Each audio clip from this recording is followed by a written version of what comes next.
120వ కీర్తన మనం తీసుకొని చూద్దాం. మొదటి యాత్ర కీర్తనలో మొదటి కీర్తన అది 120వ కీర్తన. నా శ్రమలో నేను యెహోవాకు మొరపెట్టితిని, ఆయన నాకు ఉత్తరం ఇచ్చాను. యెహోవా, అబద్ధమాడు పెదవుల నుండి మోసకరమైన నాలుక నుండి నా ప్రాణమును విడిపించును. మోసకరమైన నాలుక, ఆయన నీకేం చేయను? ఇంతకంటే అధికంగా నీకేం చేయను? తంగేడు నిప్పులతో కూడిన బాణములను, బలాఢ్యుల వాడిగల బాణములను నీ మీద వేయను. అయ్యో, నేను మిషేక్లో పరదేశిని ఉన్నాను, కేదారు గుడారముల యొక్క కాపురం ఉన్నాను, కలహప్రియుని యొద్ద నేను చిరకాలం నివసించువాడను. నేను కోరునది సమాధానమే, అయినను మాట నా నోట వచ్చిన తోడనే వారి యుద్ధమునకు సిద్ధమవుదు. ప్రార్థన చేద్దాం. పరలోకమందున్న తండ్రి, ఈ ఉదయం నీ పిల్లలుగా మేము చేరిన నిన్ను ఆరాధించడానికి మేమందరం ఇక్కడ ఉన్నాం. మా జీవితాల్లో నువ్వు ఎంత ప్రాముఖ్యమో గుర్తు చేసుకుంటూ ఈ వాక్యాన్ని ధ్యానిస్తున్నాం. తద్వారా మీ చిత్తాన్ని, మీ మనసుని ఎరిగి దానికి అనుగుణంగా మా జీవితాలు మార్చబడాలని ఇష్టపడుతున్నాం. నీ కృపను వేడుకుంటున్నాం, నీ జ్ఞానం వేడుకుంటున్నాం, నీ పరిశుద్ధాత్మ ద్వారా ఒప్పింపును వేడుకుంటున్నాం. వింటున్నప్పుడే అర్థం చేసుకోవడానికి, వింటున్నప్పుడే మా జీవితంలో సరి చేసుకోవడానికి, నీ మీద ఇంకా ఎక్కువగా ఆధారపడడానికి కృప చూపించమని యేసుక్రీస్తు నామములో ప్రార్థిస్తున్నాం తండ్రి. ఆమేన్.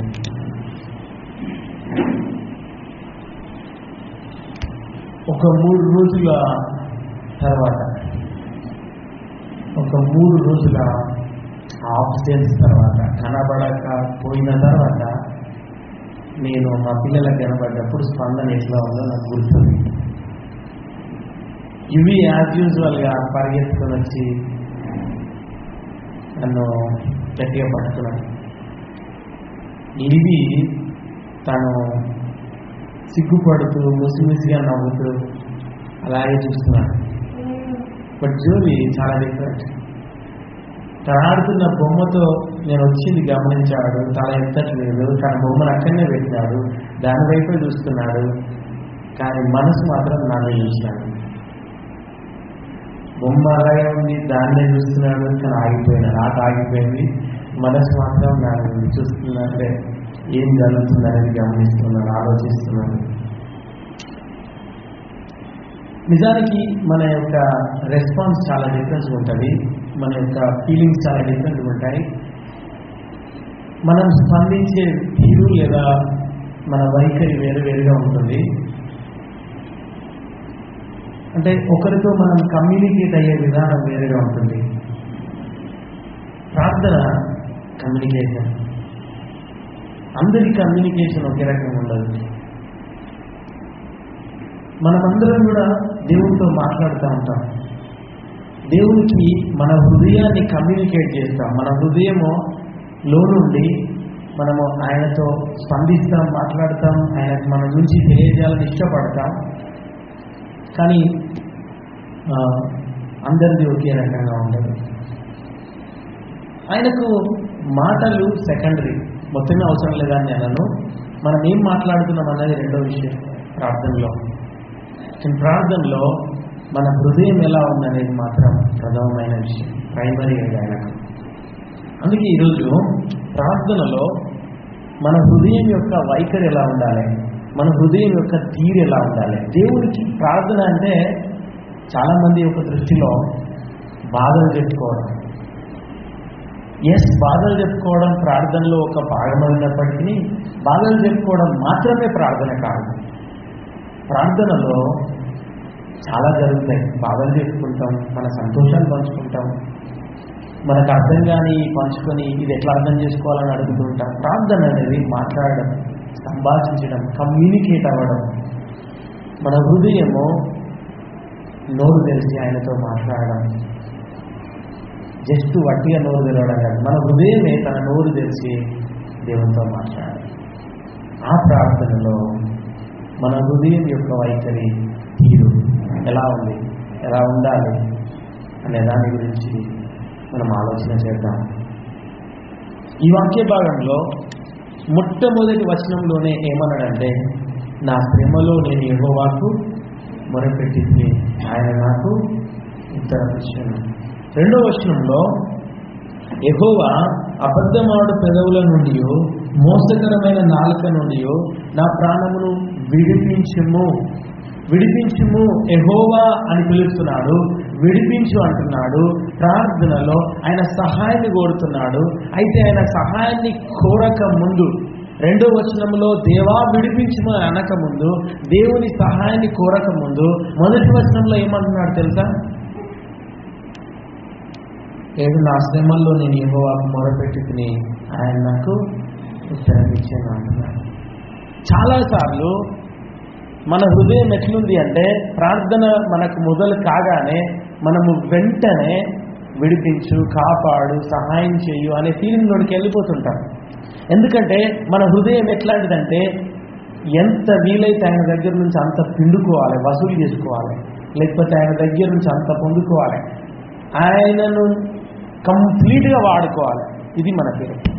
మనకు కావాల్సినవి అన్నీ ఆయన దగ్గర నుంచి తీసుకోవాలి. కానీ నేను వచ్చింది ఆయనతో మాట్లాడడానికి, కేవలము నా విషయాలు మాత్రమే, నాకున్న బాధలు మాత్రమే చెప్పడానికి కాదు అన్న ఆలోచన కలిగిన వారు మొదట ఏం చేస్తారు అని అంటే, వెంటనే నాకు ఇది అవసరము అది అవసరం అని చెప్పేయకుండా నేనేం చేస్తున్నా అంటే, నాకు శ్రమ వచ్చింది, నా శ్రమలో నేనేం చేశానంటే యెహోవాకు మొరపెట్టితిని, ఆయన నాకేం చేశాడు? ఉత్తరం ఇచ్చాడు. అవును, నాకు శ్రమ వచ్చినప్పుడు నేను ప్రార్థన చేసిన, నేను మొర్రపెట్టడం అంటే వట్టిగా చెప్పుకోవడం కాదు. నేను ఆయన దగ్గర నా హృదయం కుమ్మరించిన, నా బాధను ఆయన ఎదుట పెట్టిన, నువ్వు మాత్రమే నాకు సహాయం చేయగలుగుతావు అని ఆయన అడిగిన. అప్పుడు ఆయన ఏం చేశారంటే నాకు జవాబునిచ్చాడు, ఉత్తరం ఇచ్చాను. అంటే నాకు నా వైపు తిరిగాడు, నా యొక్క ప్రార్థనను ఆయన తన ముందు పెట్టుకున్నాడు. దీని కొరకు తాను ఏం జవాబు ఇవ్వగలుగుతాడు, దీని కొరకు ఆయన ఏం చేయగలుగుతాడో తెలియజేశాడు. ఆ పని మీద ఉన్నాడు ఆయన. ఆయన నన్ను పట్టించుకున్నాడు, ఆయన నన్ను విడిపించాడు, ఆయన నన్ను కాపాడాడు, ఆయన నాకు సహాయం చేశాడు. సో ప్రార్థనలో ఈయన హృదయం యొక్క వైఖరి ఏంటి అని అంటే, ఆయన మొట్టమొదటిగా చేస్తున్న పని ఏంటంటే దేవుని ఆశీర్వాదాలని గుర్తుంచుకుంటున్నాడు. ఆయన హృదయం యొక్క వైఖరి ఎలా ఉందంటే, దేవుని యొక్క ఆశీర్వాదాలు గుర్తుంచుకునే హృదయముగా ఆయన హృదయం కనబడుతుంది. ఆయన వైఖరి ఎలా ఉందంటే, దేవుని ఆశీర్వాదాలని లెక్క పెట్టుకుంటున్నాడు, గుర్తిస్తున్నాడు, తన మనసులో ఉంచుకుంటున్నాడు. దేవుడు నా కొరకు అసలు ఏం చేశాడు అనే దాని గురించి ఆలోచిస్తున్నాడు ప్రార్థనలో, దాన్ని ముందు పెడుతున్నాడు. ఎందుకు అలా చేయడం అంటే, గతంలో ఇప్పుడు నేను ఒక దాని గురించి నేను దేవుని సహాయం కోరుకోవాలి. అయితే ఇది మొట్టమొదటి కాదు నేను దేవుని సహాయం కోరుకునేది. ఆల్రెడీ చాలాసార్లు నేను దేవుని సహాయం కోరుకున్నాను గతంలో. కోరుకున్నప్పుడు ఆయన ఎలా స్పందించాడు, ఆయన ఎలా సహాయం చేశాడు, ఆయన ఎలా కృప చూపించాడు, అది ఎన్ని రోజులు పట్టింది. కొన్నిసార్లు కొన్ని జవాబులు నాకు వెంటనే వచ్చినాయి, కొన్నిసార్లు కొన్నిటిని పరిష్కరించడానికి కొంతకాలం పట్టింది, కొన్నిసార్లు నన్ను సరిచేయడానికి ఆయన టైం తీసుకున్నాడు. కొన్నిసార్లు నేను అడుగుతా ఉన్నాను, దేవా నా కోసము దీన్ని అడిగినాను, ఈ విన్నపం అడిగినాను, దాన్ని నువ్వు తీర్చట్లేదేంటి అని కొన్ని రోజులు చూసి దేవుని నేను అడిగినాను, ఎట్లా తీరుస్తావో చెప్పు అని. అప్పుడు దేవుడు నాకు గుర్తుకు చేశాడు నాలో ఉన్న కొన్ని తప్పులు. వాటిని బట్టి దేవుని దగ్గర నేను ఒప్పుకున్నప్పుడు ఆ తప్పులను నేను చాలా రోజుల నుంచి విడిచిపెట్టలేదు. కానీ ఆ రోజు విడిచిపెట్టినప్పుడు ఆ తర్వాత దేవుని దగ్గర నేను వేడుకుంటున్న విన్నపం దొరికింది. కొన్నిసార్లు ఇలాగే ఉండకపోవచ్చు. దేవుడు నా తప్పును చూపించడమే కాదు, ఆ తప్పును ఒప్పుకొనినా కూడాను ఆయన నన్ను అలాగే ఉంచాడు ఆ సమస్యలో. ఎందుకు దేవా అని మళ్ళీ అడుగుతుంటే, వాక్యం ద్వారానో చదువుతున్నప్పుడు, లేకపోతే ఇతరులు వచ్చి మాట్లాడుతున్నప్పుడు, లేదా నేనే ఆలోచిస్తున్నప్పుడు ఆయన ఆలోచనలో దేవుడు దాన్ని గుర్తుకు తెచ్చాడు. అదేంటిది అని అంటే, నిన్ను పరీక్షిస్తున్నాను, ఈ విశ్వాసాన్ని ఇంకా బలంగా చేయాలని చూస్తున్నా. సో ప్రియులారా, ఒక ప్రార్థనలో దేవుని ఎదుట మనం విన్నపం పెట్టక ముందు, ఒకటి అడగక ముందు, మనకు గతములో మన అనుభవాలు ఏంటి, ప్రార్థనలో గతములో మనం ఏం అడిగినాం, ఆయన దానికి ఎట్లా స్పందించిండు అనేవన్నీ కూడా మనకు అవసరం అండి. వాటన్నిటిని గుర్తుకు తెచ్చుకోవాలి. ఆయన ఎట్లా డీల్ చేసిండు. మీకో మాట చెప్పన్నా, మనం ప్రార్థన చేసినప్పుడు ఆయన మనం అడిగింది ఇవ్వడమే మనకు దీవెన ఆశీర్వాదం అనుకుంటాం కదా. కాదు, దానికంటే పెద్ద దీవెన ఏంటి తెలుసా? మీరు అనుకోవచ్చు ఇవ్వకపోవడం కావచ్చు అనుకోవచ్చు, మనం అడిగింది ఇవ్వకపోవడం కావచ్చు, అదే దీవెన కావచ్చు. ఎందుకంటే అది నచ్చక, అది నేను ఏమైపోతున్నాను ఇవ్వలేడేమో గదే చెప్పాలనుకుంటున్నాం కదా. కాదు కాదు, ప్రార్థించినప్పుడు మనం అడిగింది ఇవ్వడము కాదు ఆశీర్వాదం, ఇవ్వడం కాదు దీవెన. ఏంటి తెలుసా? అసలు మనం అడిగింది ఆయన వినడమే దీవెన, విని దాని మీద తన మనసు ఉంచడమే దీవెన.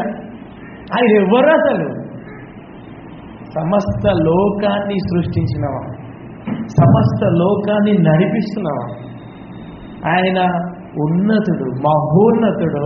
ఆయన ఏంది, మనం మాట్లాడితే వినడం ఏంటి, ఆలోచించడం ఏంటి, దాని గురించి ఎప్పుడు జవాబిస్తే మంచిది అని ప్రణాళికలు చేయడం ఏంటి. పిల్లల గుర్తుంచుకోవాల్సిన ప్రాముఖ్యమైన విషయం ఏంటి తెలుసా? ఆయన మనకు ఉన్నాడు, సమీపంగా ఉన్నాడు, ఆయన మనల్ని చూస్తున్నాడు, గమనిస్తున్నాడు. మన ప్రతి ప్రార్థన ఆయన చెవి చేరుతుంది. కిందకాడు అంటున్నాడు, మన కన్నీళ్లు కూడా ఆయన బుడ్డిలో కొలవబడుతున్నాయి, బుడ్డిలో ఉంచబడుతూ కొలవబడుతున్నాయి. అంటే ఆయన నువ్వు కన్నీరు కారుస్తుంటే చాలాసార్లు మనం ఏమనుకున్నామంటే పట్టించుకోలేడు కావచ్చు అనుకుంటాం కదా. నేను ఏడ్చినా కూడా పట్టించుకోలేదు, నన్ను అట్లనే నా బాధలు ఉంచింది అనుకుంటాం. ఆయన దగ్గర కన్నీరు కారుస్తూ ప్రార్థన చేసినా అయినా కూడా ఆయన నా కన్నీళ్ళని దాటిపోయినట్టున్నాడు, నన్ను విడిపించలేదు, అట్లనే నన్ను ఉంచింది అనుకుంటాం. లేదండి, ఆయన అట్లా దాటిపోయేటోడు కాదు, పట్టించుకోకుండా ఉండేటోడు కాదు. కానీ ఆయన పనిచేసే విధానాలు మనలాంటివి కాదు. నీ పిల్లలు కదా ఏదో అడుగుతారు, ఏడుస్తారు, చాక్లెట్ అడుగుతారు, ఏడుస్తారు, నువ్వు ఇవ్వాలంటావు. ఎందుకంటే నువ్వు రీల్లో ఏదో మన ఫోన్లో చూసినావు, నువ్వు ఏదో ఒక షార్ట్లో చూసినావు, వీడియోలో ఏమనంటే చాక్లెట్ మంచిది కావాలని చూసినావు, దాంతో నువ్వు డిసైడ్ అయినా ఇవ్వద్దని ఏడుస్తూ ఉంటారు. నువ్వు ఇవ్వవు బాగా అట్లనే మంకు బట్టి ఏడుస్తే ఆఖరికి ఒకసారి ఏం చేస్తావంటే సరే ఏడు పాపనందు కోసం అని ఇచ్చేద్దామని నువ్వు ఇచ్చేస్తావు. బయట కూడా అదే ఉంటుందండి. ఒక ఆయన ఇట్లా చేస్తూ ఉంటాడు, ఆయన ప్రత్యక్షం అవుతాడు. ఈయన ఒకటి అడుగుతాడు, అడిగితే అది ఆ అడిగినది ఈయనకి ఇష్టం. ఇప్పుడు ఈయన తపస్సు చేస్తే ఆయన అడిగింది ఆయనకి ఇష్టం లేకున్నా ఇవ్వాల్సి వస్తుంది. ఎందుకంటే అంత శక్తి ఉంది తపస్సు. ఆ ఇచ్చేట ఆయనకి ఇష్టం లేకున్నా, ఆయన దేవునికి ఇష్టం లేకున్నా ఇవ్వాలి. అట్లాంటిది కాదు దేవుడు, అట్లా డీల్ చేయడు. ఆయన డీల్ చేసే విధానమే వేరు. ఆయన డీల్ చేసిన విధానంలో ఆయన మన ప్రార్థన విని దాన్ని ఆలోచించి దాని గురించి ఒక సర్వజ్ఞాని అయిన తన మనస్సుతోటి ఆయన ఆలోచించి, సర్వోన్నతమైన జ్ఞానం కలిగిన ఆయన ఆలోచించి ఎట్లా చేయాలో అట్లా చేసుకుంటాడు మన జీవితంలో. మనం అడిగిన దాని గురించి అంతగా మన మీద మనసు పెట్టడానికి అసలు మనం ఎవరున్నారు నీ గురించి అంత ఆలోచించు? కొంచెం ఆలోచిస్తారు కావచ్చు, నేను ఆలోచిస్తున్నాను.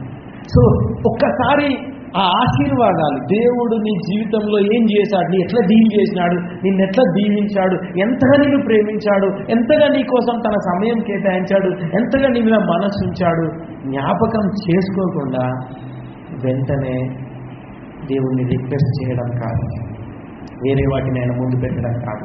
మన మనస్సు ఆగాలండి. ప్రార్థనలో చాలా మంది చేస్తున్న మిస్టేక్ ఏంటో తెలుసా? డైరెక్ట్ మొదలు పెట్టేస్తే ప్రార్థన అనగానే పరలోకమందున తండ్రి కాపాడుతున్నందుకు వందనాలు, కృప చూపించు, ఇట్లా వెళ్ళిపోతుంటారు ఒక ఎవరో తరుగుతున్నట్టు. అట్లా పోకపోతే నువ్వు ఆగి మాట్లాడితే కొంతమంది ఉన్నారు, అలాగే ప్రార్థనే రాదంటారు. మొత్తం అరవాలి, గట్టిగా శబ్దాలు చేయాలి, లేకపోతే ప్రార్థన అనగానే ఏదో ఒకటి చెప్పుకుంటూ వెళ్ళిపోవాలి. ఒక ఆయన అన్నాడు, ప్రార్థన అనగానే ఆగి ఆలోచించి ఎవరితో మాట్లాడుతున్నావు, ఏం మాట్లాడుతున్నావు అని ఆలోచించకుండా పదాలు మొదలు పెడితే అప్పుడు నువ్వు ప్రార్థన చేస్తలేవు. అప్పుడు కేవలం నువ్వేం చేస్తున్నావు అంటే బట్టి పట్టిన కొన్ని పదాలు అప్పగిస్తున్నావు అంటే. సో ప్రార్థన చేస్తున్నప్పుడు ఆగడం, ఆలోచించడం, అందులో బాగా ఆయన మనకి ఏం ఆశీర్వాదాలు ఇచ్చాడు, ఆయన మనకి ఏం దీవెనలు ఇచ్చాడు, వాటిలో మనం ఏం పొందుకున్నాం అనే దాని మీద మనం మనసు ఉంచితే గనక, వాటిని జ్ఞాపకం చేసుకుంటే గనక. ఒకతని పదం పెట్టాడండి నేను చదువుతున్నప్పుడు. ఏంటి ఆ పదం అంటే, ఒకవేళ నీ గత ఎక్స్పీరియన్సెస్ని నువ్వు రిమెంబర్ చేసుకుంటూ వాటిని అనలైజ్ చేస్తే కనుక నువ్వు పెట్టే రిక్వెస్ట్ గురించి నువ్వు ఏం ఆశిస్తావు, నువ్వు ఏం పొందుకోవాలనుకుంటున్నావు, నువ్వు ఇప్పుడు ఏ ప్రార్థన అయితే అడుగుతున్నావో దాని నుంచి జవాబు ఎలా పొందుకోవాలనుకుంటున్నావు అనే దాని విషయంలో నీ ఆలోచన మారుతుంది. వెంటనే నాకు జవాబు వచ్చేయాలి అన్న ఫీలింగ్ కలగదు. కానీ ఈ అనుభవం మీద నువ్వు దృష్టి పెడితే అప్పుడు ఏం చేస్తావు అంటే, దేవుడు డీల్ చేసే విధానంలో చేయని, ఆయన ఎప్పుడైనా చేయాలి, కానీ ఆయన దగ్గర నేను ఎప్పుడు మనవులు పెడతానే హృదయం నీకు వస్తుంది.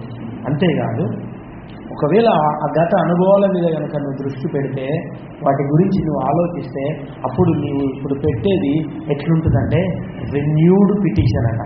అంటే ఇప్పుడు నువ్వు పెట్టే పిటిషన్ అంటే ఇప్పుడు నువ్వు పెట్టే విన్నపం, ఇప్పుడు పెట్టే కోరిక, నీ అవసరం ఏదైతే ఉందో దేవుని దగ్గర అది రెన్యూడ్గా ఉంటుంది. అంటే అది నూతన పరచబడిన విధంగా ఉంటుంది.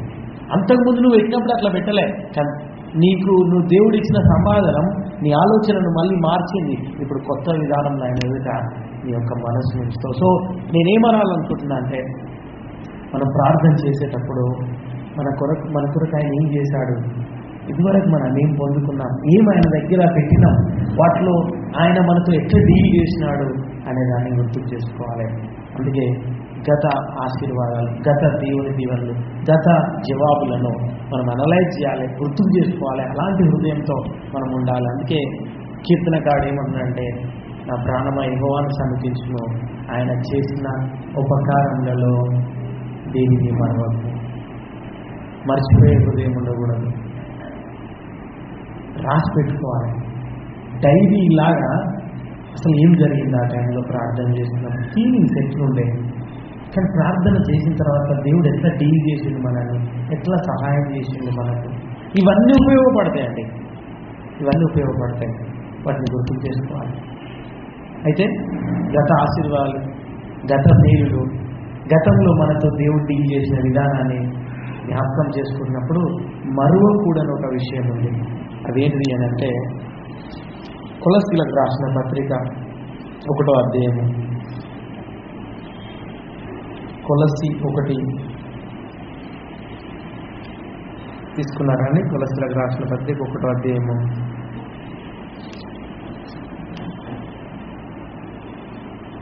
13 పైన కలిపి ఉన్నట్టున్న వచనం, బట్ 12 నుంచి అనే మాట నేను చెప్పాలనుకుంటున్నాను. దాని కొరకు పైన నేను ఎక్కడి నుంచి చదువుతున్నా చూడండి. తేజో వాసులైన అనే దగ్గర నుంచి చదువుతున్నా. తేజో వాసులైన పరిశుద్ధుల స్వాస్థ్యంలో పాలి వార మగుటకు, పార్ట్నర్స్. పరిశుద్ధుల స్వాస్థ్యము నిత్యరాజ్యం, పరలోకం, దేవుడు, దాంట్లో మనం పాలివారం అవుతాం. మనలను పాత్రులుగా చేసిన, అసలు అర్హత లేని మనల్ని దానికి పాత్రులుగా చేసిన తండ్రికి మీరు కృతజ్ఞతాస్తుతులు చెల్లింపవాలని దేవుని బతిమాలుచున్నాను. సో ఆయన ఏం చేశాడు మనల్ని అని అంటే, ఆయన రాజ్యానికి అర్హులుగా చేశాడు, పాత్రులుగా చేశాడు. ఏ ఒక్కరికి అర్హత లేదు, కానీ మనల్ని అర్హులుగా చేశాడు. 13వ వచనంలో ఆయన మనలను అంధకార సంబంధమైన అధికారంలో నుండి విడుదల చేశాడు.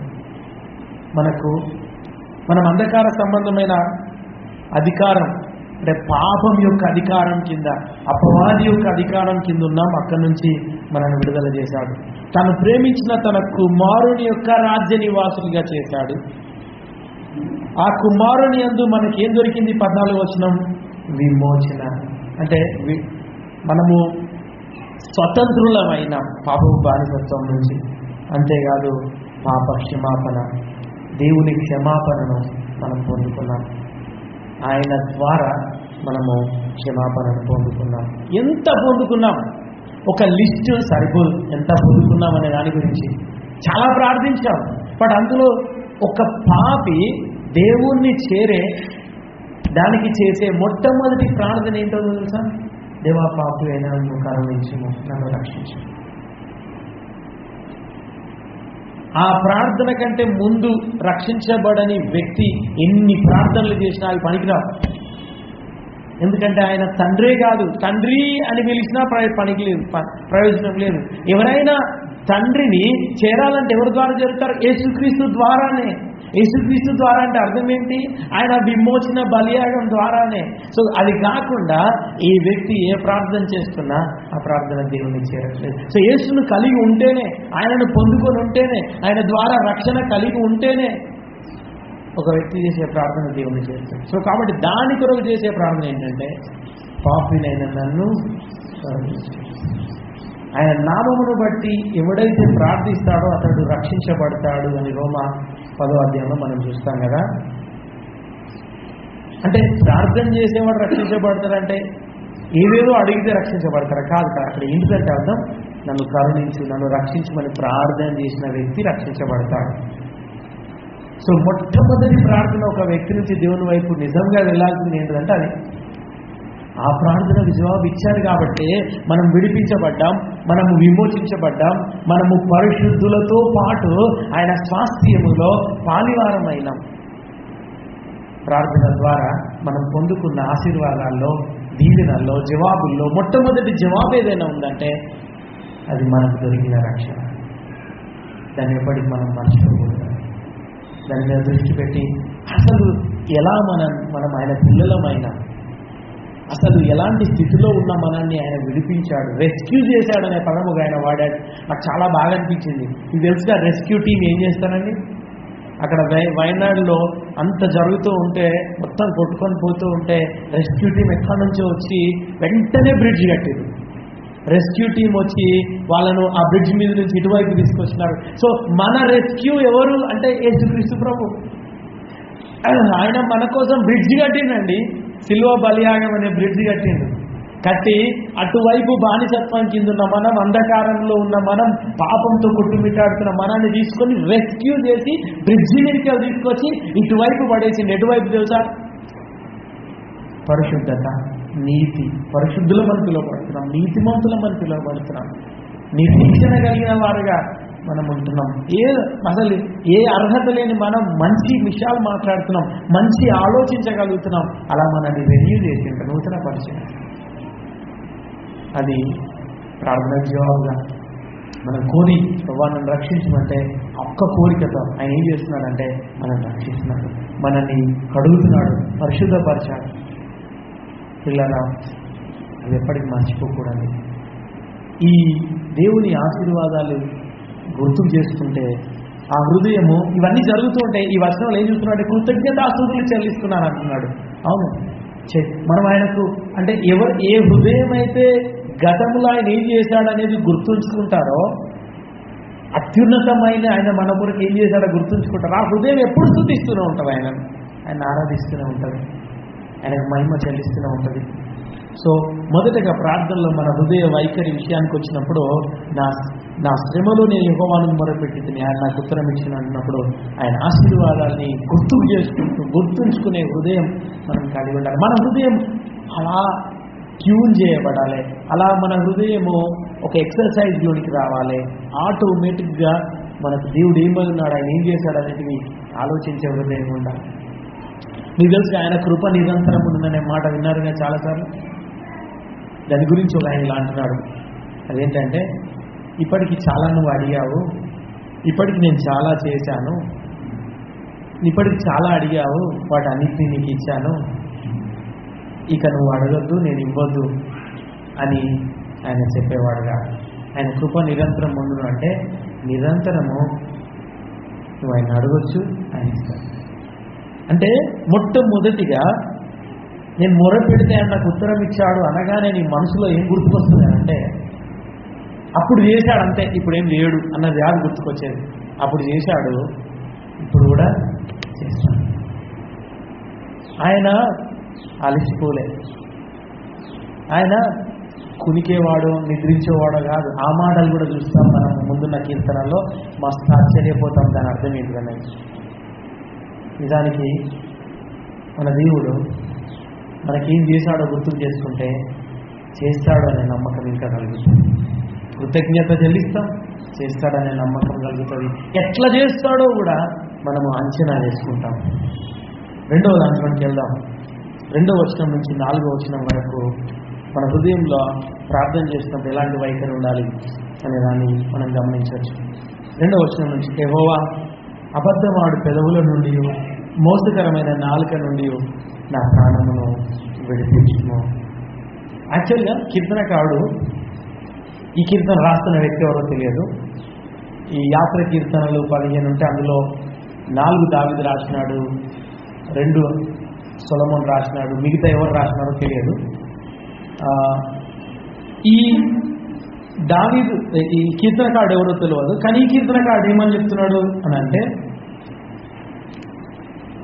నేను నా చుట్టూ అబద్ధం ఆడే వ్యక్తులు ఉన్నారు, మోసం చేసే వ్యక్తులు ఉన్నారు, వీళ్ళ నుంచి నన్ను విడిపించు. ఆయన విన్నపం చాలా సింపుల్ కనబడుతుంది, ఆయన కోరిక చాలా చిన్నది. అంటే ఆయన నాకు ఇల్లు ఇవ్వు, బంగ్లా ఇవ్వు, లేకపోతే నాకు యుద్ధాల్లో విజయం ఇవ్వు, అవన్నీ కాదు ఇప్పుడు ఆయన మొరపెడుతుంది. అవన్నీ చాలా చేశాడు. బట్ ఇప్పుడు మొరపెడుతుంది అయితే ఏంటంటే తన మనసు చాలా సింపుల్గా దేవుని ఎదుట పెట్టుకున్నాడు. అదేంటంటే నా ఉన్న రిక్వెస్ట్ ఇది, నేను నీ ముందు పెడుతుంది. అదేంటంటే నా చుట్టూ రకరకాల ప్రజలు ఉన్నారు, వాళ్ళు సరిగ్గా లేరు, వాళ్ళ మాటలు సరిగ్గా లేవు, అబద్ధాలు ఆడుతున్నారు, మోసాలు చేస్తున్నారు, ఎగతాలు చేస్తున్నారు, ఇంకా రకరకాల వ్యక్తులు ఉన్నారు మన చుట్టూ కూడా. సో నాకు కావాల్సింది ఏంటంటే ఇలాంటి వాళ్ళ నుంచి నాకు విడుదల కావాలి. మెయిన్గా ఆ వ్యక్తుల నుంచి కాదు తను కోరుకునేది, ఆ వ్యక్తుల్లో ఉన్న ఈ లక్షణాల నుంచి విడుదల కోరుతున్నాడు. అంటే వాళ్ళ పెదవులు ఎట్లా అబద్ధాలు ఆడుతున్నాయి, వాళ్ళ నాలుగు ఎట్లా మోసం చేస్తుంది, ఇలాంటి లక్షణాల నుంచి.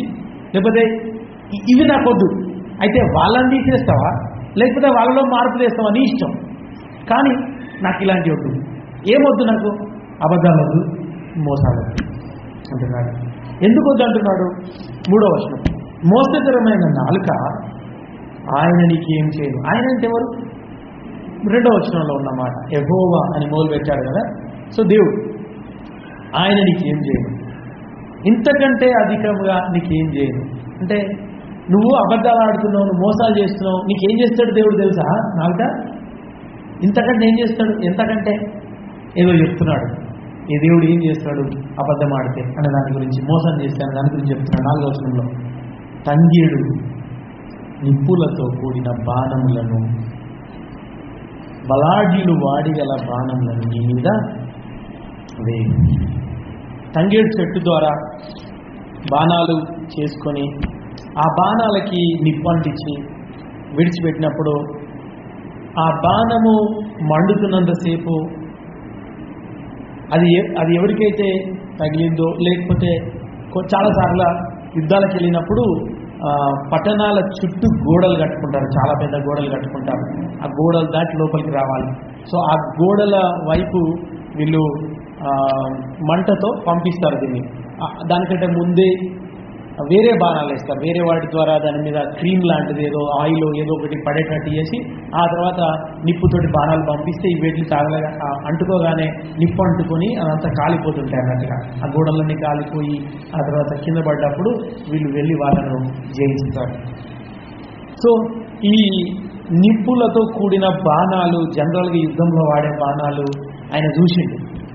కానీ ఇక్కడ యుద్ధం జరుగుతలేదు, చుట్టుపక్కల ఉన్న వాళ్ళతో యుద్ధంగా జరుగుతున్నది. వేరే దేశాలతో యుద్ధాలు చాలా జరిగినాయి, అవన్నీ చూసినాడు. ఎట్లా యుద్ధంలో ఏమేమి వాడతారో తెలుసా, అన్నిటిని దేనికి వాడుతున్నాడు తెలుసా? ప్రజలు తన చుట్టూ ఎలాంటి వాళ్ళు ఉన్నారు, వాళ్ళ మాటలు ఎట్లున్నాయో దానికి వాడుతున్నాడు. వాడిగల బాణాలు లాంటి మాటలు అనే విషయాన్ని తాను తెలియజేయాలనుకుంటున్నాడు. మీరు 57వ కీర్తన 4వ వచనం తీసుకొని చూడాల్సిందే కోరుతున్నాను. 57వ కీర్తన 4వ వచనం. అక్కడ ఏమని రాస్తుందంటే, నా ప్రాణము సింహముల మధ్య ఉన్నది, కోపోద్రేకుల మధ్యను నేను పండుకొని ఉన్నాను, వారి దంతములు శూలములు. కోపోద్రేకులు ఎట్లున్నారు వాళ్ళంటే వారి నాలుక వాడిగలది, అంటే వారి అంబులు వారి నాలుక రెండు వాడాడు. అంబులు అంటే కూడా బాణాలు, తర్వాత నాలుక వాడిగలది, అంటే ఆ పోలికను పెడుతున్నాడు తాను. ఇంకా ఆ పోలికను మనము 64వ కీర్తన 3వ వచనంలో కూడా చూస్తాము. ఒకడు కత్తికి పదును పెట్టునట్లు వారు తమ నాలుకకు పదును పెట్టుదురు. సో బాణాల లాంటి మాటల చేత చాలా మంది నన్ను అంటున్నారు. ఈ కీర్తనగాడు చాలా ఇబ్బందులు పడుతున్నాడు ఇతరుల మాటల ద్వారా. వాళ్ళు అబద్ధం మాట్లాడుతున్నారు, వాళ్ళు మోసం మాటలు మాట్లాడుతున్నారు, అవన్నీ ఆయనకు కుర్చుకుంటున్నాయి. నిజంగా ఒక కత్తి వచ్చి కుట్టుకున్నా చనిపోయినా బాగుండు అన్నంత ఫీలింగ్ కలుగుతూ ఉంది చాలా మందికి ఏదైనా మాటలతో వచ్చి తగిలినప్పుడు. అయితే ఇప్పుడు వీళ్ళ నాలుకకు, లేకపోతే వీళ్ళ అబద్ధమైన మాటలకు, వీళ్ళ మోసకరమైన మాటలకు, ఇలా బాణంకు ఎందుకు పెడుతున్నాడు? లేదా ఆ తంగేడు నిప్పులతో కూడిన బాణము బలాడిలో వాడిగల బాణములు నీ మీద వేయును అని ఎందుకు అంటున్నాడు? నిజానికి ఈ మాటలు బాణంలాగా వెళ్తాయి. అంతేకాదండి, 140వ కీర్తనలో ఒక మాట మనం చూద్దాము. 140 కీర్తన 9వ వచనం నుంచి మొదలు పెడుతున్నాను. నన్ను చుట్టుకొని వారు తల ఎత్తిన ఎడల వారి పెదవుల చేటు వారిని ముంచుని కాక. పెదవుల గురించి మాట్లాడుతున్నాడు, అంటే పెదవుల ద్వారా ఏ మోసాలు ఏమేం జరుగుతాయో వాటి గురించి మాట్లాడుతూ 10వ వచనంలో కనకనలాడు నిప్పులు వారి మీద వేయబడును గాక, వారు తిరిగి లేవకుండునట్లు అగ్నిగుండములో వారు కూల్చబడుదురు గాక, అగాధ జనములలోనికి త్రోయబడుదురు గాక. ఈ కనకన నిప్పులు, బాణాలు, నాలుక, వీటి కనెక్షన్ ఏంటిది? సింపుల్గా చెప్పాలంటే, ఎవరైతే మోసపు మాటలు మాట్లాడతారో, ఎవరైతే అబద్ధం మాట్లాడతారో వారి మీదకి తీర్పు రాబోతుంది. ఇప్పుడు మళ్ళీ మనము మన కీర్తన దగ్గరికి వస్తే, 120 కీర్తన దగ్గరికి వస్తే, ఆయన ఈ అబద్ధమాడు పెదవులు, మోసకరమైన నాలుక నుండి నా ప్రాణాన్ని విడిపించు. అలాంటి ప్రజలు ఉన్నారు, అలాంటి లక్షణాలు ఉన్నాయి వాళ్ళకు, వాటి నుంచి నన్ను విడిపించు అని చెప్తూనే ఆయనకు ఒక క్లారిటీ ఉంది. ఏం క్లారిటీ ఉంది అని అంటే, అలా ఎవరైనా అబద్ధాలు మాట్లాడినా, ఎవరైనా మోసపు మాటలు మాట్లాడినా వారి మీదికి తీర్పు వస్తుంది. ఆ తీర్పు భయంకరంగా ఉంటుంది. తంగెడు నిప్పులతో కూడిన బాణములు, బలాఢ్యులు గల వాడిగల బాణములు నీ మీద వేయను అంటే ఒక రకంగా ఎంత తీర్పు వస్తుంది. బాణాలు వచ్చి పుచ్చుకుంటాయి, వాటికి మంట ఉంటుంది, దాని ద్వారా నువ్వు కాలిపోతావు. తద్వారా ఒక వ్యక్తి కాలిపోతుంటే ఎంత భయంకరంగా ఉంటుంది. నువ్వు అగ్నిగుండంలో పడదుగాక అనేది కూడా చూసినాం కదా మనం కీర్తనలో, 140 కీర్తనలో. ఇవన్నీ ఏం తెలియజేస్తున్నాయంటే, ఒక ప్రార్థనలోనికి వస్తున్న వ్యక్తి, ఒక ప్రార్థన చేస్తున్న వ్యక్తి, ఇంకొక మాటలు చెప్పాలంటే మోకరించి చేసినప్పుడే కాదు, దేవుణ్ణి ఎరిగిన వ్యక్తి, దేవునితో కమ్యూనికేట్ అవుతున్న వ్యక్తి, దేవునితో మాట్లాడుతున్న వ్యక్తి గుర్తుంచుకోవాల్సిన, తన హృదయం ఉండాల్సిన రెండో విధానం ఏంటి అని అంటే, పాపమునకు శిక్ష ఉందని గ్రహించే హృదయం కలిగి ఉండాలి. మనం పాపం చేస్తే ఈయన ఏమంటున్నాడంటే సింపుల్గా, మీరు ఇట్లాంటి మాటలు మాట్లాడుతున్నారు, అట్లాంటి మాటలు మాట్లాడుతున్న వాళ్ళకి, అలా జీవిస్తున్న వాళ్ళకి తీర్పు ఉంది. సో పాపానికి తీర్పు ఉంది అనే హృదయము, అనే నమ్మకం కలిగిన హృదయం మనకుండి మనం ప్రార్థనలో దేవునితో మాట్లాడాలి. చాలా మంది ప్రార్థన చేస్తారండి, గొప్ప వాళ్ళు ప్రార్థన చేస్తారు. ఒక ఆయన అడుగుతున్నాడు ఇదే ప్రశ్న, బ్రదర్, ఒక ఆయన గంటల తరబడి ప్రార్థన చేస్తాడు, మరి ఆయన బయటకు వచ్చిన తర్వాత అదే స్వార్థం కనబడుతుంది, అదే తన మహిమ కోసమే తన ప్రయత్నాలు చేయడం కనబడుతుంది, మరి దీన్ని ఏమంటారు అని అడుగుతున్నాడు. ఆయన దేవుని దగ్గరికి పోయి గడుపుతున్నాడు కదా, మళ్ళా ఆయన మార్చబడకుండా ఎందుకు అట్లా వస్తున్నాడు? గంటసేపు దేవుని దగ్గర ఉంటే దేవుడు ఆయనను ఎందుకు మార్చట్లేదు అనే ప్రశ్న కూడా అడుగుతున్నాడు. సింపుల్ అదే, మోకాళ్ళ మీద కూర్చొని, మోకాళ్ళ మీద ఉండి కొన్ని పదాలు పలికినంత మాత్రాన దేవునితో గడిపినట్టుగా గుర్తుంచుకోండి. గంటల తరబడి మోకాళ్ళ మీద ఉండి ప్రార్థన చేస్తూ కొన్ని మాటలు పలికినారు కాబట్టి దేవునితో గడిపినారు కాదండి. దేవునితో గడపాలంటే ఖచ్చితంగా మోకరించాలి. దేవునితో మోకరించడం వీలు కాకపోతే చీరలలో కూర్చోండి, నో డౌట్. దేవునితో గడపడం అంటే మాట్లాడాలి. కానీ మీరు వినండి ఈ మాట, కేవలం కొంతమంది మోకాళ్ళ మీద ఉన్నారు, వాళ్ళు ప్రార్థన చేస్తున్నారు కాబట్టి దేవునితో గడిపినారు అని మాత్రం అనుకోకండి. మోకాళ్ళ మీద ఉండి ప్రార్థన చేస్తూ అంటే మాటలు పలుకుతూ అసలు దేవునితో సంబంధం లేకుండా జీవిస్తున్న వాళ్ళు ఎంతో మంది ఉన్నారు. వీళ్ళు అక్కడికి వెళ్ళినప్పుడు వీళ్ళు ఎట్లుంటారంటే చాలా మంది అసలు నేను దేవునితో మాట్లాడుతున్నా అన్న ఫీలింగ్ కూడా లేదా. వెళ్ళిరు ఏదో ఒకటి చెప్తూనే ఉన్నారు, మోకరించిరు, మొదలుపెట్టిరు, ఏదో ఒకటి అంటూనే ఉన్నారు. కానీ ఆగి ఈ మాటలు అంటున్నా నేను ఎక్కడున్నా, జీవము కలిగిన దేవుని సన్నిధి, ఆయన నాతో ఉన్నాడు, ఆయన యొక్క ప్రత్యక్షతలో ఇప్పుడు నేను ఇక్కడ ఉన్నాను, ఆయన కన్నులతో నేను మొత్తం కనబడుతున్నాను, నన్నంత స్పష్టంగా చూస్తున్నాడు, నాలో ఏం తప్పిదముందో అంత ఆయన కనబడుతూ ఉంది. ఇప్పుడు ఆయన ఎదుట నేను ఏమైనా పదాలు మాట్లాడక ముందు నేను అసలు నన్ను నేను పరీక్షించుకోవాలి, నేను స్పష్టంగా ఉండాలి, నేను యథార్థంగా ఉండాలి, నేను క్లారిటీ ఉండాలి. నాలో ఆయనకి ఇష్టం లేని ఉన్నాయని తెలిసి కూడా నేను అట్లనే ప్రార్థన చేసుకుంటూ ఉండకూడదు. నాలో ఏమేం పాపంలో ఉన్నాయో వాటికి శిక్ష ఉంది, అవి మంచివి కాదు. ఒకవైపు ఆయన నాలో ఉన్న పాపాన్ని బట్టి నాకు విముఖుడై ఉన్నాడు, అలా విముఖుడై ఉండగా నా స్వార్థాన్ని బట్టి, నా అవివేకతను బట్టి, నా తప్పులను బట్టి విముఖుడు అంటే నాకు అటు తిరిగి ఉన్నాడు, ఇప్పుడు నేను చెప్పేది ఏం వినవాడయ్యు అని ఏం ఆలోచించకుండా గంటల తరబడి ప్రార్థన చేసి బయటకు వచ్చేవాళ్ళు ఎంతమంది లేరు. అందుకే ప్రార్థన చేసేటప్పుడు నువ్వు ఎట్లున్నావు అనే దానికి ఇంపార్టెంట్. ఎందుకంటే నీ వైపు తిరగాల, నీకు వేరుగా తిరగాల, విముఖుడై ఉండాలా, ఆయన డిసైడ్ చేసుకుంటాడు దాన్ని. ఆల్రెడీ నువ్వు తప్పులో జీవిస్తున్నప్పుడు, ఆల్రెడీ నువ్వు తప్పు చేసినప్పుడు, ఆల్రెడీ నువ్వు అబద్ధం ఆడినప్పుడు, ఆల్రెడీ నువ్వు మోసం చేసినప్పుడు, ఆల్రెడీ నీ జీవితాన్ని తీసుకుపోయి అపవిత్రతకు, అజ్ఞానానికి, అసహ్యానికి, ఘోరమైన ఎలోక సంబంధమైన పాపాలకు నువ్వు అప్పగించుకున్నప్పుడు ఆల్రెడీ ఆయన నీకు విముఖుడై ఉన్నాడు. ఇక నువ్వు ఎన్ని మాటలు మాట్లాడితే ఏం లాభం? నిన్ను నువ్వు గుర్తుంచుకొని నీకేం శిక్ష రాబోతుందనే విషయం అసలు ఒక మాట అండి, నేను తప్పు చేసినా అని అర్థమవుతే దానికి తగ్గ శిక్ష వస్తుందని అర్థమైతే ఇప్పుడు నేను వేరే దాని గురించి మాట్లాడతానా అంటే నాకు అనారోగ్యం తీసేయని నేను ఫస్ట్ ఏం మాట్లాడుతూ తెలుసా, ఇగో ఇది వస్తుంది, వాటికంటే ఇది ఇంపార్టెంట్, నాకు ఇగో ఇది తీసేయి ప్రభా, ఇది వద్దు ప్రభా అని ఫస్ట్ అది చెప్తాం. అవన్నీ ఎప్పుడు అయిపోయిన తర్వాత అప్పుడు మన ఇంకేమైనా అవసరం ఉంటుంది. నిజంగా అర్థం చేసుకోవాలండి, ప్రార్థనలో మన హృదయము ఏ విధంగా ఉండాలంటే పాపానికి శిక్ష ఉంది అని గ్రహించి ఉండాలి మన హృదయం. అట్లా గ్రహింపు లేకపోతే ఎన్ని పాపాలు చేస్తున్నావో అవన్నిటిని పక్కకు పెట్టేసి వాటి గురించే మాట్లాడకుండా కేవలం నీకేం అవసరం, ఏం చెప్పాలనుకుంటున్నావు అది మాత్రం చెప్పి క్లోజ్ చేస్తావు ప్రార్థనలో. ప్రతి ఒక్కరు ప్రార్థనలో టైం గడపాలి, గంటల తరబడి గడపాలి, మోకాల మీద గడపాలి, కూర్చొని గడపాలి, వాక్యం చదువుతూ గడపాలి.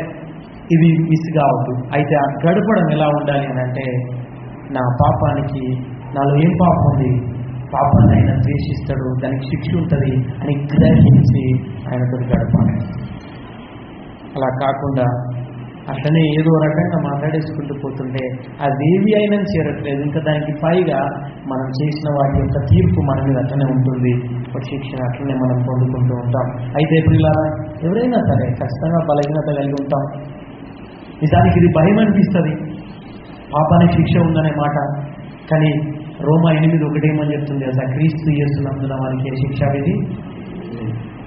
అయితే నువ్వు పాపానికి శిక్ష ఉంది, కానీ నువ్వు యేసుక్రీస్తు ప్రభు దగ్గరికి వచ్చినప్పుడు ఏమైందంటే నీ పాపం క్షమించబడింది, నీ మీద తీర్పు తొలగించబడింది, ఆయన నిన్ను రక్షించండి. అయితే రక్షించబడిన తర్వాత నువ్వు విశ్వాసిగా ఉంటూ ఏ తప్పులైతే నువ్వు చేసినావో ఆ తప్పులకు సంబంధించి నీ మీదికి వస్తున్నాయి క్రమశిక్షణ చర్యలు. ఆయన బయట వాళ్ళ మీద తీర్పు తీరుస్తాడు, లోపల వాళ్ళ మీద తీర్పు తీరుస్తాడు. రెండు వేరు తీర్పులు. ఆ తీర్పు లేదు నీకు, నిత్య నాశనం అనే తీర్పు లేదు, నరకం అనే తీర్పు లేదు. కానీ ఏముందో తెలుసా నీకు, నువ్వు ఆయనకు వ్యతిరేకంగా జీవిస్తున్న వాటిని సరిచేయడానికి, నిన్ను క్రీస్తు సారూప్యంలోనికి ఎదిగింపజేయడానికి, నీ పాపం మీద నీ బలహీనత మీద ఉన్న మనస్సును తన వైపు తిప్పుకోవడానికి ఆయన నిన్ను డీల్ చేస్తాడు కొన్ని విధాలుగా. అవి చాలా కఠినంగా ఉండొచ్చు. నిన్ను పడుకోబెట్టచ్చు, నిన్ను లేవకుండా చేయొచ్చు, నీకు అనారోగ్యం తీసుకురావచ్చు, లేదంటే నీకు నీకు నీకు ఏవే ఆధారమో ఆస్తులు అవన్నిటిని తొలగించవచ్చు, నీ ఉద్యోగం తొలగించవచ్చు, లేకపోతే ఆయన నీకు వేరే రకాల సమస్యలు తీసుకురావచ్చు, లేదా నీకు చెందిన వారిలోనే నీవు ఎంతో ఇష్టపడుతున్న వ్యక్తులలో ఏదో బాధలు ఉండొచ్చు, దాన్ని బట్టి నీకు మనశ్శాంతి లేకుండా ఉండొచ్చు, ఏదో రకంగా నేను చేస్తున్నాడు, అది మనకి ఇష్టం ఉండదు, అది మంచిది కాదు. కాబట్టి ప్రభువా ఆ క్రమశిక్షణ చర్యలు రాకముందే నీ దగ్గర నేను ఒప్పుకుంటున్నా, వాటికి ఈ క్రమశిక్షణ చర్యలు ఉన్నాయి, డిసిప్లినరీ యాక్షన్స్ ఉన్నాయి అని మనం గుర్తించాలి. పాపములకు డిసిప్లినరీ అంటే క్రమశిక్షణ చర్యలు ఉన్నాయని గ్రహించే హృదయం ప్రతి విశ్వాసికి ఉండాలి. ఆయన ఒకటి మీకు ఆదరణ మాట ఇవ్వాలనుకుంటున్నాను. తెస్సలోనికీయులకు రాసిన 2వ పత్రిక 3వ అధ్యాయం 3వ వచనం. అయితే ప్రభు నమ్మదగినవాడు, ఈజ్ ఫెయిత్ఫుల్, నమ్మదగినవాడు.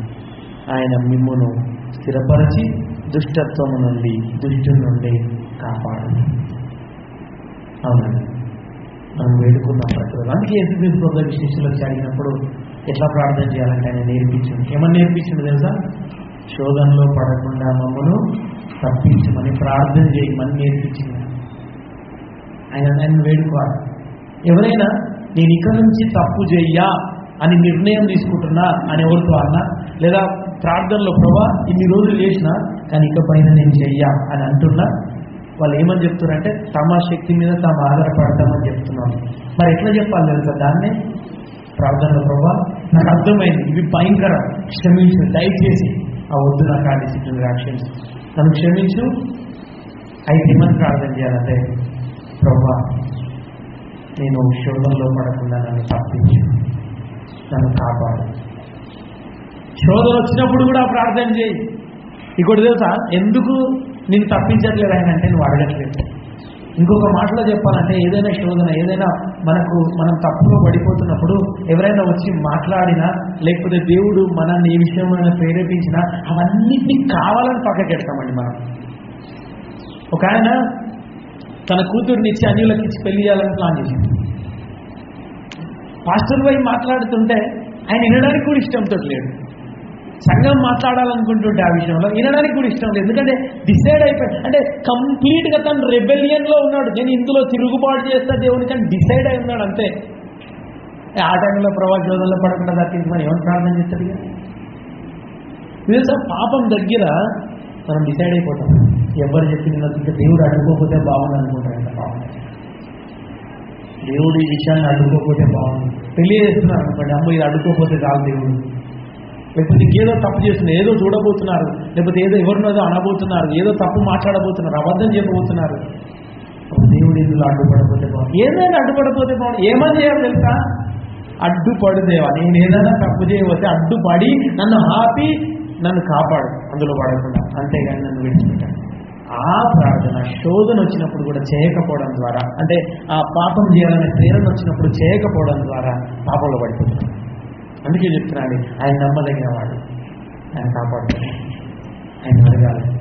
ఎందుకంటే పాపంకు శిక్ష ఉంది, లేదా క్రమశిక్షణ చర్య ఉంది. కాబట్టి ఆ హృదయం కలిగి ఉండాలి మనం. ఆ హృదయం కలిగి లేకపోతే మస్తు చెప్తాం దేవునికి ప్రార్థనలో. ఆయన ఏం చూడలేడు, ఆయన కళ్ళు లేని దేవుడు అన్నట్టు ఫీల్ అయి మనం ప్రార్థన మొదలు పెట్టగానే మస్తు చెప్తాం మనం. కానీ నేను ఎట్లున్నా, ఎందుకంటే ఆయన పాపాన్ని ఆయన ద్వేషిస్తాడు, ఆయన చూస్తూ ఊరుకోడు అనే హృదయం కలిగి ఉండాలి. అండ్ ఫైనల్గా 3వది 5వ వచనం నుంచి 7వ వచనం వరకు, అయ్యో నేను మెషేక్లో పరదేశినా. మెషేక్ అనేది ఎక్కడ ఉంటుంది అంటే ఈ ఇజ్రాయెల్ వాళ్ళకి పైన లెఫ్ట్ సైడ్ ఉంటుంది, అంటే దాన్ని నార్త్ వెస్ట్ అంటారు. ఉత్తరాన నార్త్ వెస్ట్ అంటారు, అంటే ఉత్తరము అదేవిధంగా పశ్చిమం వాటికి మధ్యలో ఉంటుంది. దాన్ని ఇంకో రకంగా ఆగ్నేయం అని కూడా అంటారు అనుకుంటా. ఓకే, ఆగ్నేయం సైడ్ ఉంటుంది. అయితే కేదారు గుడారముల యుద్ధ కాపురమున, ఈ కేదారు గుడారాలు ఏడుంటాయి? గుడారాలు ట్రైబ్స్ వీళ్ళేడుంటారు అని అంటే కింద రైట్ సైడ్, అంటే తూర్పుకు మన దక్షిణం తూర్పుకు మధ్యలో వాయువ్యం అని అనుకోవచ్చు. వాయువ్యం అనే ప్లేస్, లేదా సౌత్ ఈస్ట్ అనుకోవచ్చు. ఆ ప్లేస్లో కింద వాళ్ళు ఉంటారు. అయితే ఒకవైపేమో నేను మిషేక్లో పరదేశినే ఉన్నా అన్నాడు, ఇంకొక వైపు నేను కేదార్ గుడారంలో యొద్ద కాపురం ఉన్నా అన్నాడు. ఇంకో మాటలో చెప్పాలంటే తనున్న ప్లేస్ నుంచి అన్ని ప్లేసులు వెళ్ళినా అని చెప్తున్నాడు. తన చుట్టూ ఎక్కడెక్కడికి వెళ్ళగలుగుతాడో అన్ని ప్లేసెస్కి వెళ్ళినా అని చెప్తున్నాడు. అన్ని చోట్ల నేను నివసించిన అని చెప్తున్నాను. చెప్తూ కలహప్రియుని యొద్ద నేను చిరకాలం నివసించిన వాడిని, అంటే నేను ఎక్కడెక్కడైతే నివాసం ఏర్పాటు చేసుకున్నానో అటు కావచ్చు ఇటు కావచ్చు ప్రతి చోట ఉన్నది ఎవరు తెలుసా? కలహప్రియుడు. కలహప్రియులు అంటే అర్థం ఏంటంటే ఈ గొడవలకు ముందుకు వచ్చేటోళ్ళు. కొందరు ఉంటారు కదా మన ఇరుగు పొరుగు వాళ్ళ, వాళ్ళు ప్రతి చిన్నదానికి పెద్దదానికి మనతో లొల్లిలు పెట్టుకుంటారు. వాళ్ళ గురించి మనకు తెలుసు, ఎందుకంటే అందులో కొంతమంది కూడా ఉన్నాం మనం. 6వ వచనంలో ఏమన్నదంటే కలహప్రియుని యొద్ద నేను చిరకాలం నివసించిన వాడు, అలాంటి మనస్తత్వం ఉన్నలతో నేను నివసించాను. నేను కోరినది సమాధానమే, అయినను మాట నా నోట వచ్చిన తోడనే వారి యుద్ధమునకు సిద్ధమవుతారు. అంటే అర్థం ఏంటి తెలుసా? యుద్ధం అంటే డైరెక్ట్ యుద్ధాలు కాదు. ఏంటంటే వాళ్ళని నువ్వు మాట్లాడిస్తే చాలు, వాళ్ళు యుద్ధం తీసినట్టే ఉంటుంది వాళ్ళకి. అంటే మనం ప్రేమగా పలకరించినా వాళ్ళు కోపంతో మాట్లాడతారు మనతో. అట్లాంటి వాళ్ళ మధ్య నేను ఉన్నాను. ఎట్లుంటుంది? బాగుంటుంది అట్లాంటి వాళ్ళ మధ్య ఉండడం. అంటే ఈ కీర్తనకారునికి చాలా ఇబ్బంది అనిపిస్తుంది అట్లాంటి వాళ్ళ మధ్య నివసించడం. అరే ఎప్పుడు కలహాన్ని కోరుకుంటారు వాళ్ళు. నేను ఏ ప్రాంతంకి వెళ్ళినా నా చుట్టూ కలహాన్ని కోరిటల్లో ఉన్నారు, ఈ బాధలోనే ఉన్నాను. మరి నా హృదయం ఏం కోరుతుంది? సమాధానం కోరుతుంది. అర్థమైంది ఇప్పుడు మీకు? ఈ దేవుని దగ్గర ప్రార్థించే వ్యక్తి, ఈ వ్యక్తి హృదయం ఎలా ఉంది? కలహాన్ని కోరుకునే హృదయమా, సమాధానాన్ని కోరుకునే హృదయమా? సమాధానాన్ని కోరుకునే హృదయం కలిగిన వ్యక్తిగా ఇక నుండి ప్రార్థన చేస్తున్నాడు. అందరితో సమాధానాన్ని కోరుకునే హృదయం మనకుండాలి. ఈయన చాలా ట్రై చేశాడు కానీ వర్కౌట్ అవ్వట్లేదు. చిరకాలం అదే పరిస్థితిలో ఉన్నాడు. ఆయన నిజానికి కలహంతో ఫెడప్ అయిపోయాడు. అంటే తను అలిసిపోయాడు కలహాలు చూసి చూసి చూసి. ఏమడుగుతున్నాడే? కొంచెం సమాధానం కనబడితే బాగుండు, సమాధాన హృదయం కనబడితే బాగుండు, సమాధానం హృదయం కలిగిన వ్యక్తులు ఉంటే బాగుండని ఆశపడుతున్నాడు. పిల్లరా, మనం ప్రార్థన చేస్తున్నప్పుడు మన వైఖరి ఎట్లుంది? మనం కలహ ప్రియుల్లాగా ఉన్నామా, సమాధానం కోరే వాళ్ళలాగా ఉన్నామా? మనం పరీక్ష చేసుకోవాల్సిన అవసరం. ఎందుకు అని అంటే చాలామంది ఇతరుల మీద ద్వేషం పెట్టుకొని, ఇతరుల మీద కక్షలు పెట్టుకొని, ఇతరులను నేను ప్రతీకారం తీర్చుకుంటా అన్న హృదయంతో అలాగే ఉండి దేవునితో మాత్రం మస్తు మాట్లాడుతుంటారు. మరి వీళ్ళు మాట్లాడింది దేవుణ్ణి చేరిందా లేదో కూడా తెలియదు. ఇక్కడ 2 రకాలు ఉన్నాయండి. మొదట మనము ఏం చూసినామంటే పాపం గురించి చూసినాం. అంటే ఇది అనగానే నైతికంగా ఏవైతే తప్పులు చేయొద్దు వాటి గురించి మనం చూసినాం. నైతికంగా తప్పులు చేయొద్దు, ఒకళ్ళను మోసం చేయొద్దు, ఒకళ్ళకి అక్రమం చేయొద్దు, అబద్ధాలు మాట్లాడద్దు, వ్యభిచరించకూడదు, పొరుగు అనేది ఆశించొద్దు, తప్పుడు దృష్టితో చూడొద్దు, ఇవన్నిటిని చూసినాం. ఇంకొక వైపు ఇక్కడ ఏం చూస్తున్నాము అని అంటే నువ్వేం లేదు అంటే నీకు నువ్వేం చేస్తలే, కానీ వాళ్ళు నేను బాధ పెడుతుంటే నువ్వు వాళ్లకు తిరిగి వాళ్ళ గురించి నీ లోపల కోపం పెట్టుకోవాలి, ద్వేషం పెట్టుకోవాలి. చాలామంది తప్పు చూడొద్దు, తప్పు చేయొద్దు, తప్పు మాట్లాడొద్దు, తప్పుగా ప్రవర్తించద్దు అనే విషయంలో కరెక్ట్గానే ఉంటారండి చాలామంది. ఎక్కడ మిస్ అవుతారు తెలుసా? మళ్ళీ ఇవాళ నన్ను ఇట్లా అన్నారనుకుని నేను ఊరుకోను. నన్ను ఏమనంటే వాళ్ళని ఎప్పటికీ భరించా వాళ్ళని మర్చిపోనిగా, వాళ్ళ మీద ఎప్పుడు నేను గుర్తుంచుకుంటా. వీళ్ళు ఏంటో నాకు అర్థమైంది కదా, వాళ్ళని ఎప్పుడు అట్లనే గుర్తుంచుకుంటా నేను. అది నిజమైన దేవునికి చెందిన వ్యక్తి యొక్క లక్షణం. దేవునికి చెందిన వ్యక్తి యొక్క లక్షణం ఎలా ఉంటుందంటే రోమిలకు రాసిన పత్రిక 12వ అధ్యాయము 17వ వచనం నుంచి, రోమా 12:17 నుంచి, కీడుకు ప్రతి కీడెవరికి చేయవద్దు, మనుషులందరి దృష్టికి యోగ్యమైన వాటిని గురించి ఆలోచన కలిగి ఉండుడి, శక్యమైతే మీ చేతనైనంత మట్టుకు సమస్త మనుషులతో సమాధానంగా ఉండుడి. ప్రియులారా, మీకు మీరే పగ తీర్చుకొనక దేవుని ఉగ్రతకు చోటీయుడి, పగ తీర్చుకున్నట నా పని, నేనే ప్రతిఫలం ఇస్తున్నానని ప్రభువు చెప్పుచున్నాడు అని వ్రాయబడి ఉన్నది. కాబట్టి నీ శత్రువు ఆకలి కొని ఉంటే అతనికి భోజనం పెట్టము, దప్పి కొని ఉంటే దాహమేమో అలాగ చేయటం వలన అతని తల మీద నిప్పులు కుప్పగా పోయింది.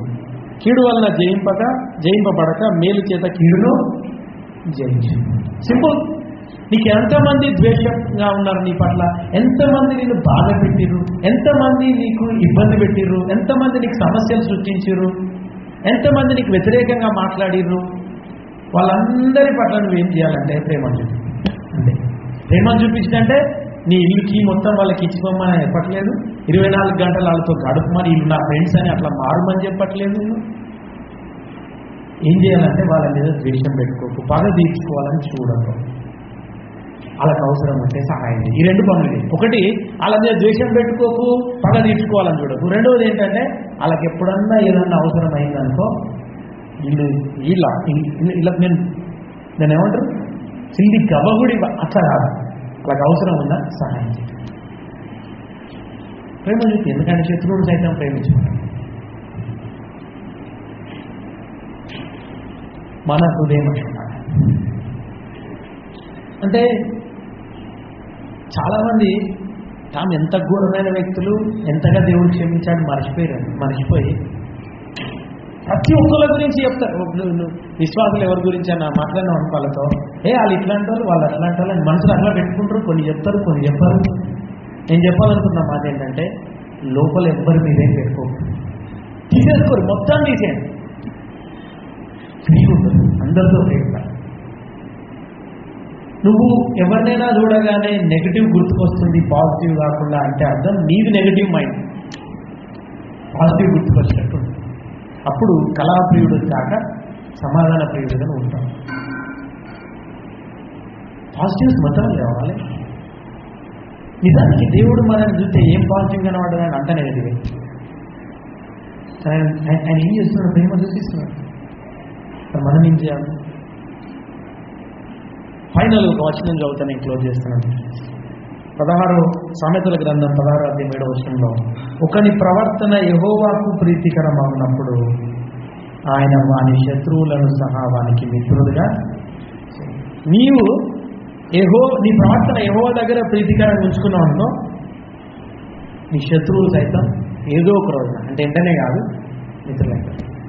అంటే ఇది జనరల్ స్టేట్మెంట్. అర్థం అందరు శత్రువులు మిత్రులు అవుతారని మనం ఖచ్చితంగా చెప్పలేము.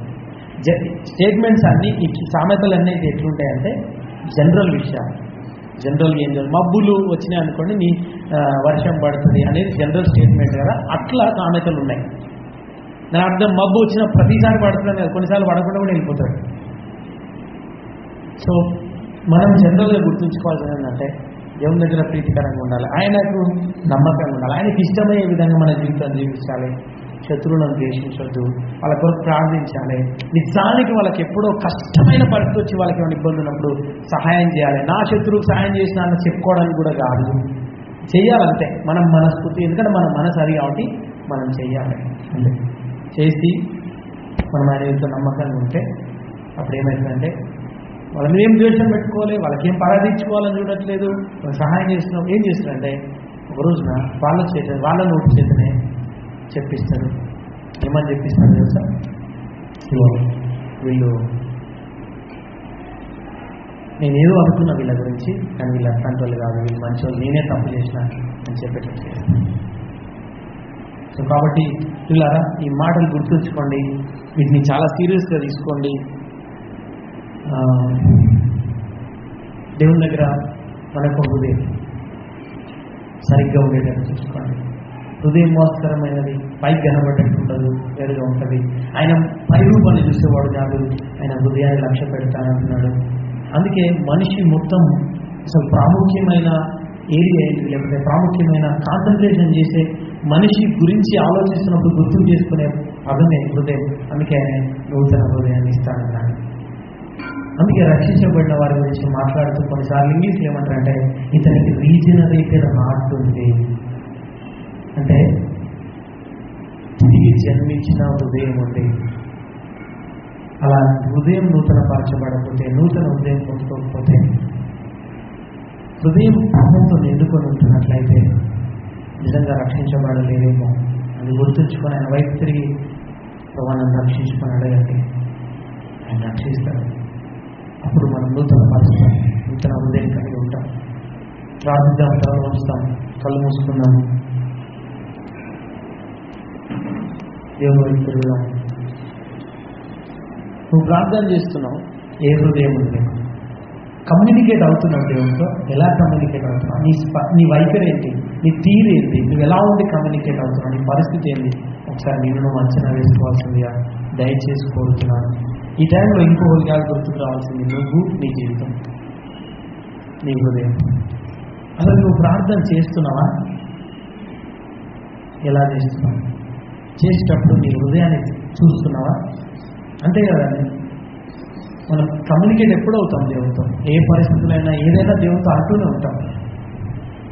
అసలు మనం ఎట్లున్నాం?